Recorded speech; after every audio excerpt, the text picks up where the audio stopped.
Welcome again. So we're on to the second one of our cards. So it's following the same Slimline version. This was the, I'll just move them off there for a minute. This was the original one I used, which was using the lovely Stitched Leaves bundle, which is in the Christmas catalogue, and the plaid DSP.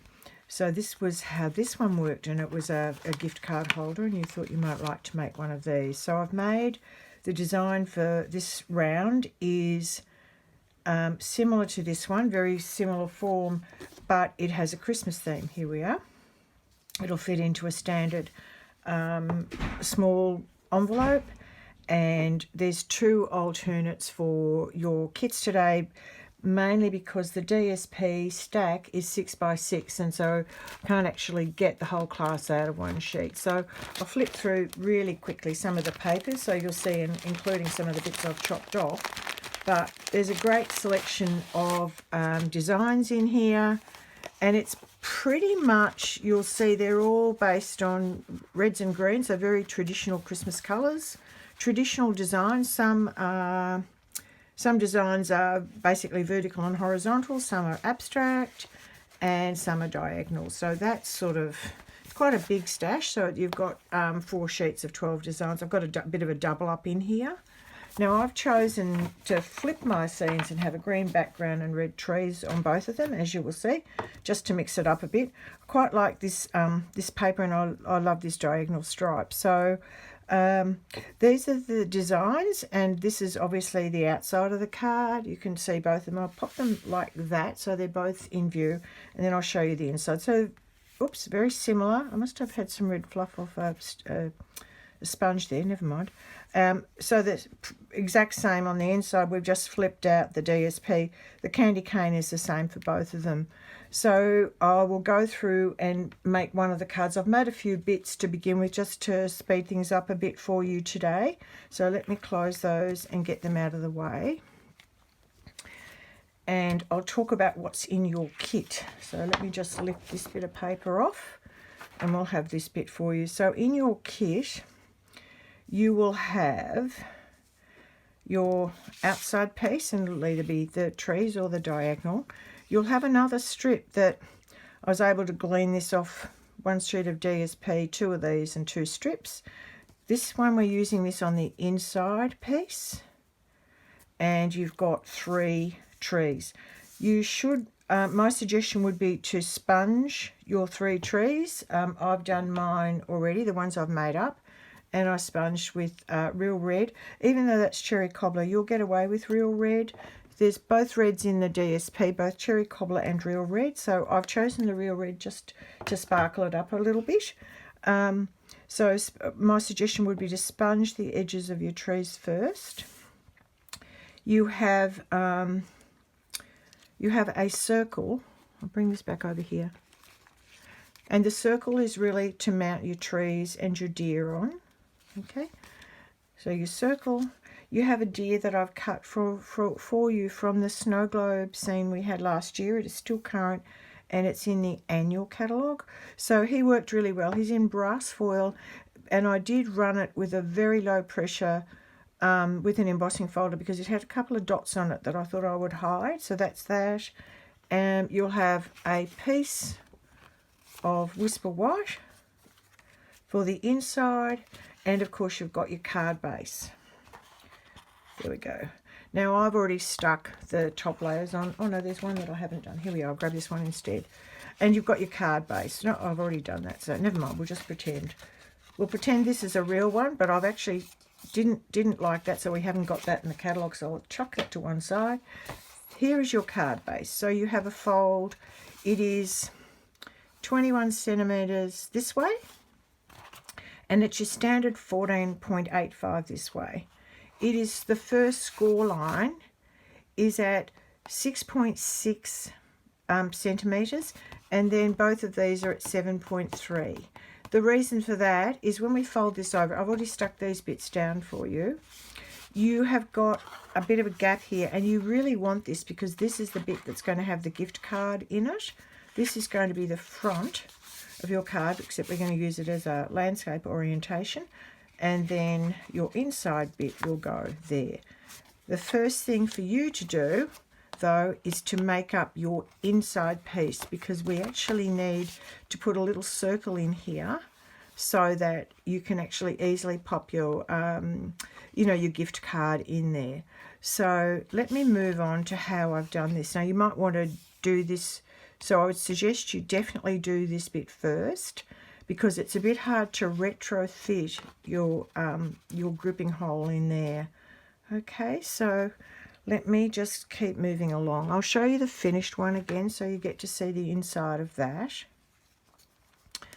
So that's the finished one here. Right, so you can see I've got a little circle here. Now I'm thinking for the girls who don't have circle punches, you could use a circle die. You could use any die that has a bit of a rounded edge to it for that. So let's move on. I'll show you how I did this now. And then we'll keep moving along with this card so the vid's a bit quicker. I'm trying not to have to stop and start and double speed things. So I've already stuck my pieces down. This is the inside. I already stuck these two pieces down. I've already marked the center point just here so that I know where I'm going to get to with my circle punch. And I have used a, this is a 1.5 inch circle punch. And I'm just going to slide that in here. I don't want it too big. Can you, I'm hoping you can see that. I'll try and get it so the light's glistening on that pencil line. We only need a little bit. That's all we need. And that now will work really well. So the next thing is to, because we want to be able to get into here, we just want to take these two edges. You could either use tape or you could actually use Tombow. But for the purpose of the exercise today, I'm going to use tape. And I'm just going to, oops daisies, I'm just going to run this down here.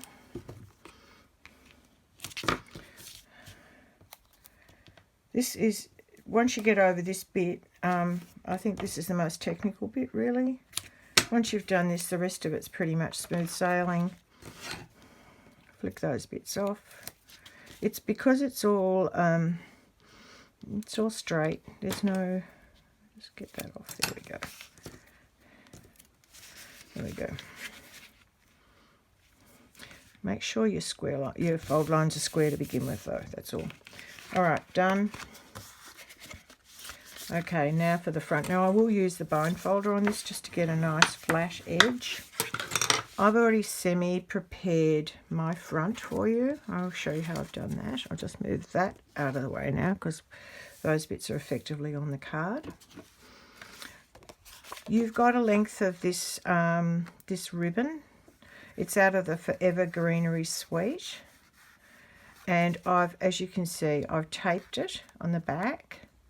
And I've replaced the bits of tape, so they're sticky under there, just so it doesn't stick to everyone. Now I can actually get that on my card front now, which is what I'm going to do.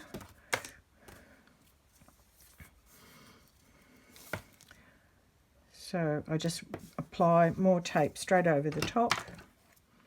You could use Tombow if you wanted to, but I'm going to use tape here.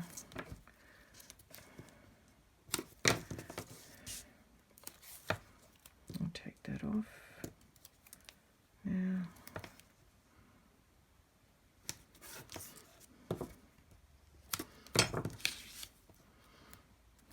You can either do this now or you could do it at the end.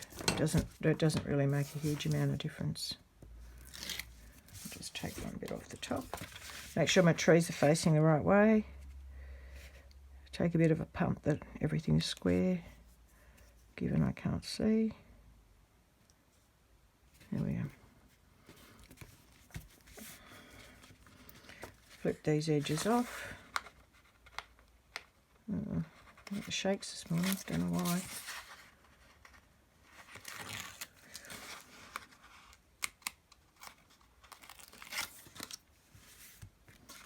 Down. Bit of a bone fold there. Okay. I have prepared the circle element. You've got 3 trees in total. And I'll show you how I've loosely placed these with my spare. So you'll see. I've sponged. Oh, actually, I haven't sponged the edges on these. Let me grab a sponge quickly. I'll do it really quickly and then I'll just place, but I won't glue. You can. There we are. That's all I would do with the sponging. And then there's one that's sponged. That'll do. Look. So I had one about there, and I glued that down. One about here, glued down with Tombow. You just need to miss your edges. That's not where it's not attached to the circle. And then I glued the back of my deer. I probably missed the very, very end of his antlers, and I placed my deer about here. So his antlers are actually supported by this green circle underneath. The circle's made is soft sea foam. Okay, so here's how I have made my circle element, and as I said, everything is just Tombow down, and now I've got these gaps. So what I would do, so I've got these bits of tree overhanging, so all I would do with those is make sure when I put my dimensionals on that I actually have a bit of dimensional sticking out on those bits, just so that the DSP is supported. And I probably can get a skinny half in here. I think I've managed to lift his. Oh no, I haven't lifted. I thought I'd lifted the sticky off, but I haven't. So I'll just get that down there. There we go. That'll do. Possibly another super skinny bit there. I don't know if I've got one cut. I don't think I do. Okay.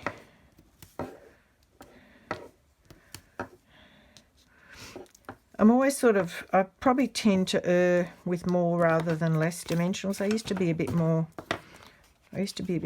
don't know, not as, didn't used to put as much on them, but now I think I'd probably rather it so that when they go through the mail they don't get too squashed. And generally Christmas cards would be doing that. So you can just flick off your edges, or if you've got take your pick, you can use the pointy edge to grab the sticky bits and just flick them back, which is quite useful. I don't know how many I can get on at one time. They seem to stick a bit. And that's off there. They're off.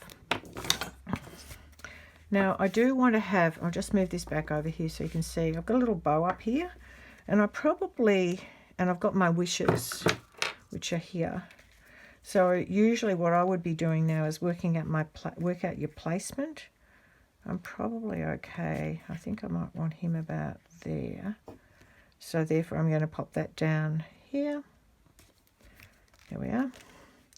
This one, all you'll do here is pop a bit of Tombow along this line here, and use, I'll be using tweezers to get that on. I don't have the control of my hands, so let's see if I can do that now really quickly. As you can see, this card is not going to take too long for you to put together. And for those of us, I guess we don't know what's going to happen at Christmas time, but even if we see people, I know a lot of us still like, to give presents, but if you're giving, money or a gift card, this is a handy way to do it and to look really pretty. There we go.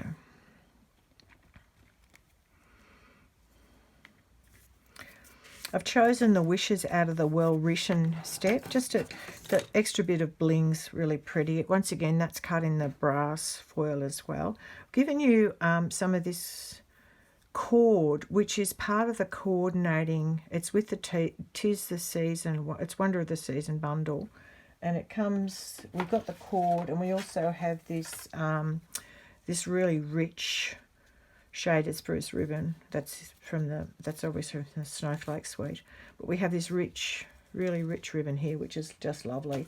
But I've used this cord, even though there's gold thread that goes with this one, just because this one doesn't fray as much, and it's just a little bit easier. And I just thought we need a little bit of decoration up here, and it sort of brings this, the nice glitzy gold / brass into play.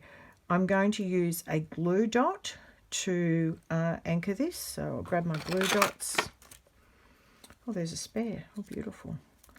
And I find the easiest way for me to do it is to take whatever I'm going to glue to the glue dot first, and then I can pick up the whole lot with my tweezers, and I'm actually going to poke that underneath about there. I don't mind that it's going to go outside there a little bit. And I know that you've got additional amounts of this thread. It won't be as long as this. This is just a new bit, but all I would do with that is I've made just a small overhand knot. Now the only thing with this ribbon is it does tend to fray, so leave it as long as you can to begin with and trim later. And I trimmed it, let me show you this one. I have trimmed it flat so it doesn't fray quite as badly. It must be my dressmaking coming out. I don't like frayed stuff that much. And I'm just going to tie a really simple, just a little overhand knot here. You don't need to do that if you don't want to. I'm sure you'll work that out for yourselves, what you would like to do.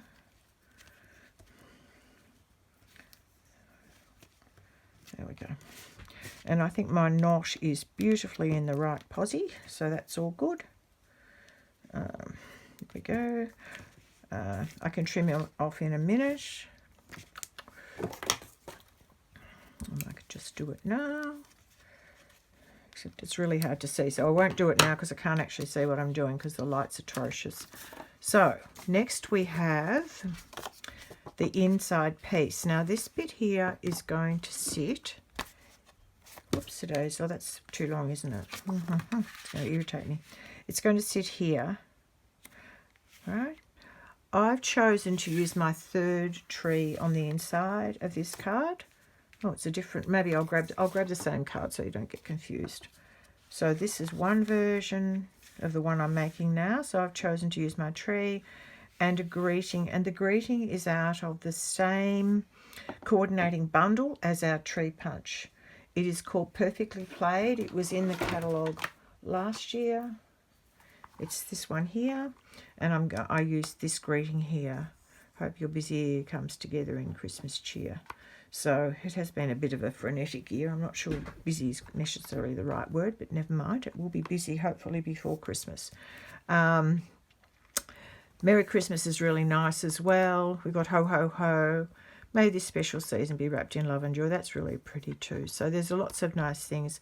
You can see these gorgeous trees and they coordinate with said tree punch. So there's that. So that's how I finished this card. I basically stuck my tree on, stamped my greeting, and then I popped it on the inside of the card, and you'll be able to do that as well. I'll show you the other version with the other colorway. They're exact same, really, there's no difference. One of the things I did think I might show you at the end of this video, for the girls who aren't aware of the tree punch, it's actually called a pine tree punch, and this is it. It's really versatile. It obviously lays up with these trees, but when you've got 6x6 DSP, the other magic thing about it is this is a piece of 3x6. I just wanted to show you something. So each round of these trees I've cut for you, I've actually got 6 out of the same piece of DSP. So you can see this was a 3x6 piece of DSP, so I got 6 trees out of it. The beauty of that, if you want to mix up your trees and put different trees across the front of a card, you can do that, and you can cut quite a lot of trees at the one time and then mix them up. So that's a handy little hint for you to know. I think that's about it for today. So we've got your finished mini slimline card. And you've already got the directions for its bigger brother-sister version of the card. So there you have your cards. Have fun playing with them. Please put them up on Rocky's Craft Crew. Share them with the rest of the team. And if you're not on Facebook, then send me the photos and I will pop them up for you, and I'll try and circulate the other photos. So we'll see you on Wednesday for the Zoom, or Thursday for the Zoom. and have a great time playing with these kits for this week. Stay safe and well. Bye.